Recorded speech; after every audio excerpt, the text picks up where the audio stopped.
So happy you're back. We are with Greg Engert, beer director for the neighborhood restaurant group, a James Beard Award nominee. The group includes the Sovereign in Georgetown, where you can get a lot of these beers we've been tasting the past couple weeks. And of course, Church Key on 14th near Logan Circle, and downstairs is Birch and Barley. Greg, it is always good to see you. Good to see you too, bud. We're at Owen's Ordinary in North Bethesda, by the way, outside. If you haven't been here before, it's very cool. Check it out. What is on tap this week? An old friend as far as breweries go. A new iteration. This is from St. Bernardus. I was lucky enough to visit the brewery at long last. I've been trying to get there for many years. In Watteau, West Flanders, Belgium, a few weeks back. That was your first time? To St. Bernardus, yeah. Wow, the first time I got there.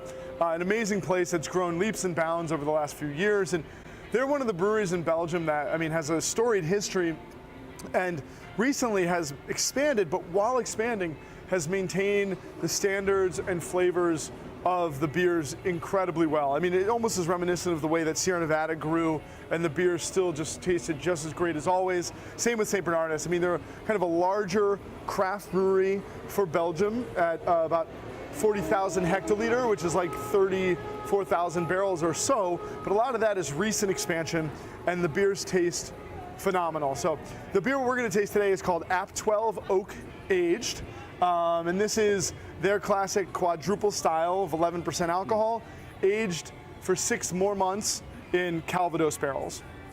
And Calvados is a apple brandy. Okay, from France, French apple brandy. Liquor of some time, or liqueur. Or what, yep. Oh.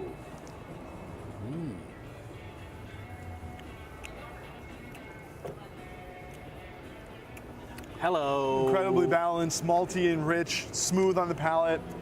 The beer itself is, always has this kind of nutty marzipan, slight banana quality, but with the barrel, you get oak, tannins, a really cool spicy quality pops out of the beer. Lots of vanilla, apple brandy, apricot notes. Incredibly complex. But very mild. Very, yeah. And there's someone I live with who I'm married to, who loves beer of all types.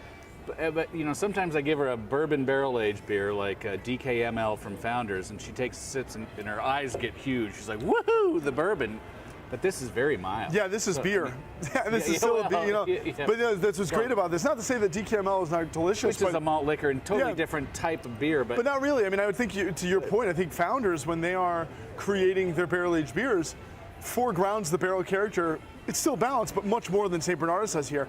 I think a great compliment to this beer and the blend here is that it is still Abt 12, undeniably. It's the base beer with a slight nuance, and they're able to integrate the flavors of the apple brandy in the barrel without allowing those flavors to overwhelm the base beer. It's wonderful. Now, before we talk about pairing, most refrigerators in the U.S. I think are around 40%.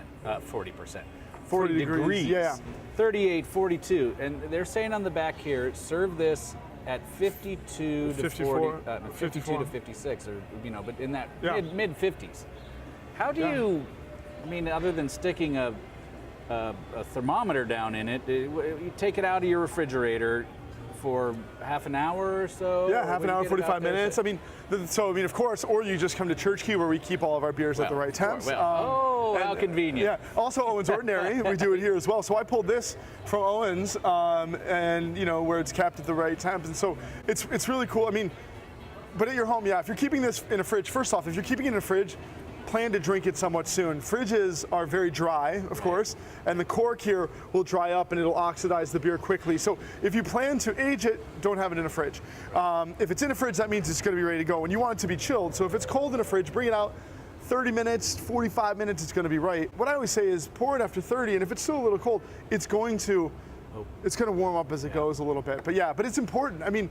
This beer I brought out at the right temp, it's got way more generous flavors aromatically and on the palate than it would if we were to serve it too cold at a fridge temp or something. I have ideas, but what would you pair it with?